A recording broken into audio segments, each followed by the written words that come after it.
Hi, I'm Matt. And I'm Dave. And welcome to part 10 of the ultimate guide to selling on Amazon.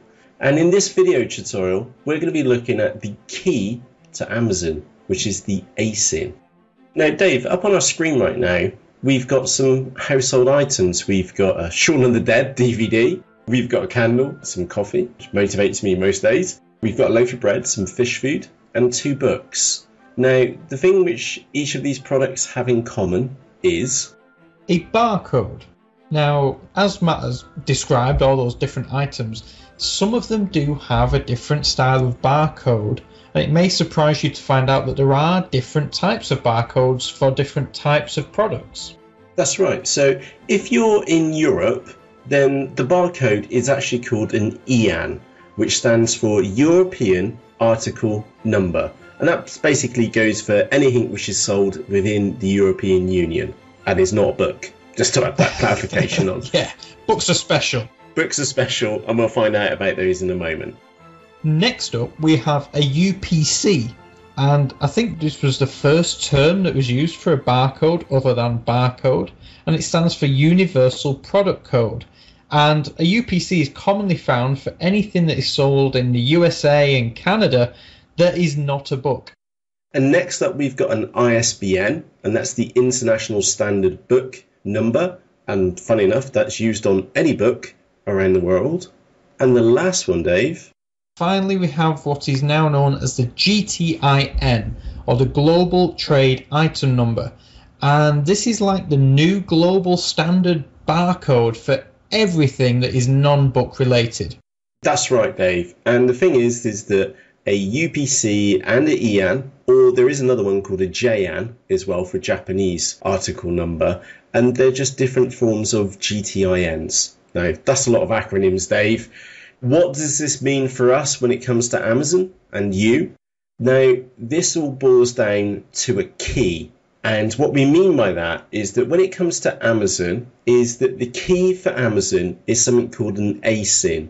And that stands for an Amazon Standard Identification Number. Now, ASINs are only unique per marketplace. So if you have the same product, say it's a dress that you've manufactured, you're the only seller, and you are going to list it into the UK, and you're also going to list it to Amazon.com in the USA. Now, the ASIN that you get for the UK may be different to the one that you get for the USA, as ASINs are only unique per marketplace. And like I said, that means that the same products on different Amazon marketplaces may get assigned different ASINs. And this could also boil down to products being created at different times on different marketplaces, and just how each individual marketplace assigns their ASINs.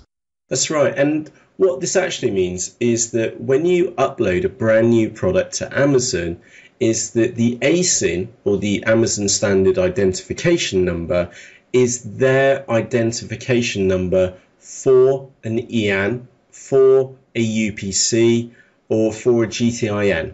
It's just their version of the key. Now, that's enough of the theory, Dave. Let's just jump across to Amazon and go and have a look at a couple of products, and we'll point out where the ASIN is. And we'll also pause for a few moments to consider what that actually means to you as a business owner, because if you know the ASIN, you know the key to Amazon. So when you're uploading brand new products to Amazon, it's going to make your life an awful lot easier. And also, just to add to that as well, is that if you know the EAN, you know the ISBN, or you know the UPC code of a product, then chances are that that product's already on Amazon. So with that said, let's jump across to Amazon, and we'll see you there in a few moments' time. So we've been and jumped across to Amazon, and actually, Dave, the ASIN is on this page twice, isn't it? It is. First of all, it's in the URL at the top, and it's this strange combination of letters and numbers. Now, normally they start with B00, so look out for that combination of letters and numbers as we scroll down this page. So if we then scroll down, is that we will then see over here we've got ASIN, so that's the Amazon Standard Inventory Number, and that's the ASIN on the right hand side. Now, what that means for us as sellers who want to sell this keyboard onto Amazon is that if we were to enter that ASIN is that that product already exists on Amazon, so we can just put a price, quantity, condition, and product SKU, and we could then sell that item on Amazon. Because unlike eBay, where every single item is pretty much unique, is Amazon uses a unified catalog. So once this item's been on Amazon, anybody can then go and sell that item on Amazon using that inventory key, which is called the ASIN.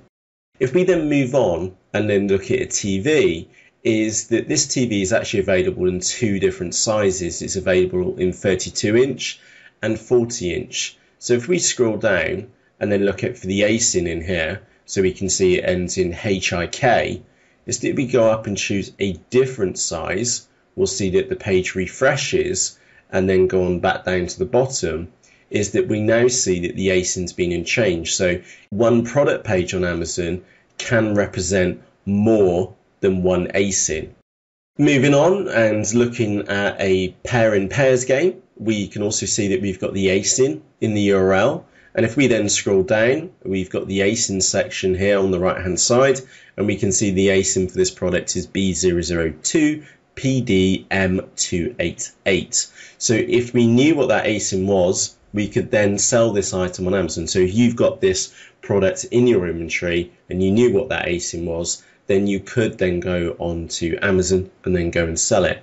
Now, also to make a point as well, is that what you could do is that if you know the EAN or the UPC of a product, then you can also list by that as well. So a few moments ago, we looked at a Logitech keyboard, is that if I just change the search on Amazon and pop in a EAN, so an EAN is typically a 13-digit number, and then do a search on Amazon, we'll then see that we've been and got one product returned from the Amazon catalog. So you can list by using either the ASIN or, in this case, the EAN of the product. And again, if you had a UPC, you could type that number in. If the product exists within the Amazon catalog, then you would be able to go on and sell that product. However, it's also worth noting just to double check that the UPC or EAN, which you've got on your product, does actually match a specific record on Amazon. And the reason for that is while we were researching this video tutorial for you, is that we found out a EAN for a Logitech keyboard, which we were going to use as one of the examples, and we reverse engineered it on Amazon for you. And that EAN actually represents two products which are on Amazon. So there are duplicates within the Amazon catalog.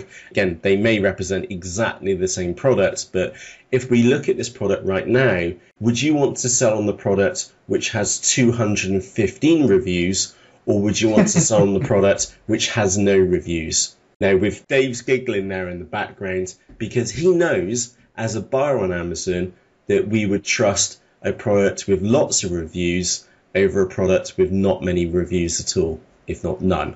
It's not only that, Matt, but that is also telling you where the eyeballs are. So I'm going to guess that that keyboard is the one that shows up higher in the search results just for normal keyboard keywords, if that's even a sentence. So yeah, that would be the one as a seller that you would want to list on. Yeah, absolutely. So what have we been and learned? We've been and learned that there's a special number called an ASIN, which is a combination of letters and numbers, and that stands for the Amazon Standard Identification Number. That the ASIN actually does represent a barcode, and that barcode just simply means an EAN, a UPC, a GTIN, or it could also mean the ISBN of a book, for example. So with that said, Dave, on to the next tutorial, and we'll see you there. From myself, Matt. And from me, Dave. Cheerios.